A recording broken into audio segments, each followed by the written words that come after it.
बोलो जयकारा बोल मेरे श्री गुरु महाराज की जय। श्री सद्गुरुदेव भगवान की जय। गुरुमुखो, जब तुम सतगुरु की शरण में पहुंच जाते हो और सतगुरु तुम्हें तुम्हारे निजी लोक पहुंचाने की साधना से जोड़ देते हैं, तो तुम्हें संसार के दृश्यों में और संसार के भोगों में तथा संसार की आवाज़ों में फैली हुई मन को,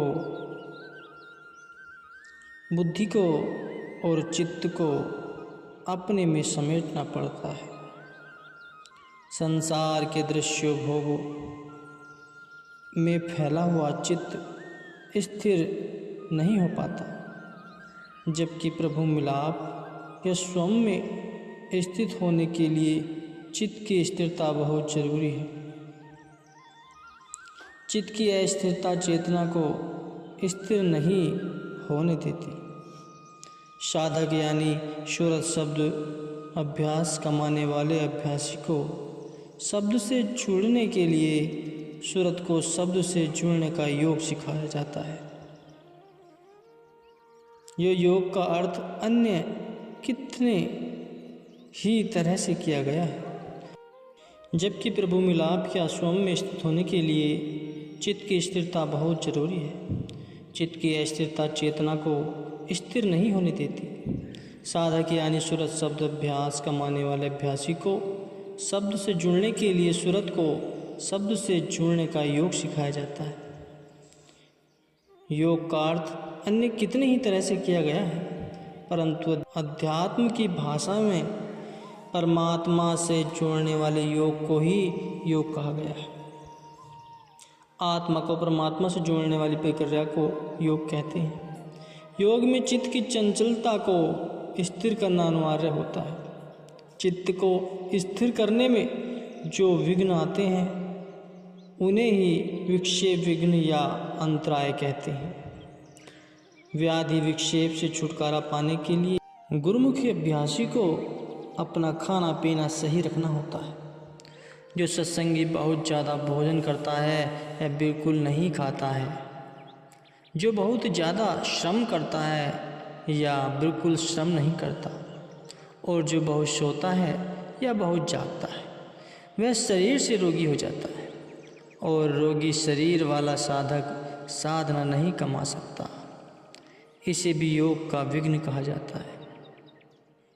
व्याधि का मतलब भी रोग होता है। वात पित्त कफ अर्जीर्ण आलस्य आदि रोग संतुलित और संयम से भोजन न करने से रोग उत्पन्न होते हैं। साधना और समाधि योग कमाने वाले साधक का स्वास्थ्य सही होना चाहिए। अस्वस्थ साधक योग कमाने में असफल होते हैं। सूरत शब्द योग अति सहज और सुख योग है। जब तुम इस योग को कमाने लगते हो, तुम स्वस्थ हो, तो तुम्हारे शरीर का स्वस्थ होना अति आवश्यक है। अभ्यास करते वक्त तुम ऐसे होने चाहिए जैसे तुम शरीर से अलग हो। जब तुम्हारे शरीर का कोई भी अंग स्वस्थ होता है तो तुम्हें पता नहीं पड़ता कि यह मेरा अंग है, और जब तुम्हारे किसी अंग में कोई पीड़ा होती है तब तुम्हारा सारा ध्यान उस अंग पर ही टिक जाता है और तुम उस अंग से जुड़ जाते हो। ध्यान और समाधिस्थ होने वाला योग तुम्हें शरीर से भिन्न होने का ही तो सूत्र है। तुम्हारा शरीर होता है, परंतु तुम शरीर से ऊपर उठने लगते हो। यदि तुम्हारे शरीर में कोई रोग है तो तुम्हारे शरीर का रोग तुम्हें अपने से जोड़े रहता है, तुम्हें शरीर से ऊपर नहीं होने देता। योग कमाते वक्त जब तुम्हें शरीर से ऊपर होना होता है तो तुम्हारे शरीर का रोग तुम्हें अपने में उलझा देता है, फिर तुम शरीर से ऊपर नहीं उठ पाते। तुम्हारे शरीर की चोट, जख्म, चुभन, थकन, जलन तुम्हारे योग कमाने में विघ्न पैदा करती है।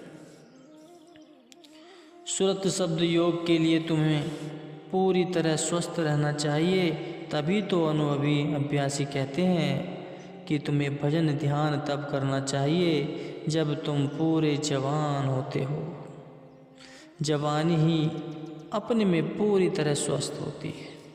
जब तुम बूढ़े होने लगते हो तो तुम्हारा शरीर जीर्ण होने लगता है। शरीर दुर्बलता के कारण शरीर के कई अंग शिथिल पड़ जाते हैं और रोगी हो जाते हैं। वह रोग तवज्जो को स्थिर नहीं होने देते। एक आदमी बीड़ी पीता है, जब वह ध्यान योग कमाता है तो उसे बार बार खांसी उठती है। खांसी के बाद स्थिर होना चाहता है तो यह श्वास लेते वक्त गले की नली शकर शकर की आवाज़ करती है। गले की शकर शकर की आवाज़ ऊपर की आवाज़ नहीं सुनने देती, तो शरीर की बाध्यकता ज़्यादा देर बैठने नहीं देती। इसलिए भजन ध्यान तरुण अवस्था में ही करना सही होता है। तरुण अवस्था जवान अवस्था ताकि कई विघ्नों से मुक्त होती है। विघ्नों में असमर्थता विघ्न भी होता है। योग कमाने वाला साधक जिस परिवार में, समाज में, स्थान में, समय में या देश में जन्म लेता है, परवरिश होता है, शिक्षा और संस्कार ग्रहण करता है या जिस मान्यता और धारणाओं में पलता है, वह आदत और स्वभाव साधक के मन और बुद्धि पर इतने गहरे हो जाते हैं कि साधक उससे छुटकारा पाने में असमर्थ होता है। इसलिए इस असमर्थता को स्त्यान विघ्न कहा जाता है। आदमी अपनी बहुत सी आदतों को बदलने में या उनसे मुक्त होने में असमर्थ रहता है और उसी की वजह से असार्थकता उसे योग कमाने में विघ्न डालती है। सुरत शब्द योग कमाने के विघ्नों में एक विघ्न संशय भी होता है। सतगुरु द्वारा बताए गए योग मार्ग पर शक करना, संदेह करना संशय विघ्न कहा जाता है। अपने योग मार्ग के अभ्यास कमाने में संशय करने की यह मार्ग सही है या इस मार्ग से अन्य कोई मार्ग भी श्रेष्ठ है, यह संशय करना संशय विघ्न हो जाता है। संशय विघ्न साधक को अपने लक्ष्य के प्रति पूर्ण समर्पित नहीं होने देता। योगी ने योग कमाने के विघ्नों में एक प्रमाद विघ्न भी कहा है और सतगुरु द्वारा योग साधना कमाने में रुचि न रखने वाला और संसार के रस्सों में रुचि रखने वाला प्रमाद विघ्न कहलाता है। कई बार ऐसा देखने में आता है कि परिवार में या घर में सत्संग या सतगुरु का आवागमन होता है, परंतु उस परिवार के सदस्य या तो अपनी गप्पों में लगे रहते हैं या किसी अन्य कहानी या टीवी में मस्त रहते हैं। यद्यपि यह मनमुख और शारीरिक मनुष्य का व्यवहार है, परंतु यह प्रमाद सत्संग में भी पाया जाता है। प्रमाद विघ्न योग का विपरीत विघ्न भी कहा जाता है। तो गुरुमुखो, सब आलस्य विघ्नों को त्याग कर शब्द योग में ध्यान लगाना ही बहुत जरूरी है। गुरु के बताए हुए शब्द पर ध्यान लगाना अति आवश्यक है। इसलिए समय रहते भजन अभ्यास करना बहुत जरूरी है। इसी से ही परमात्मा की प्राप्ति होती है।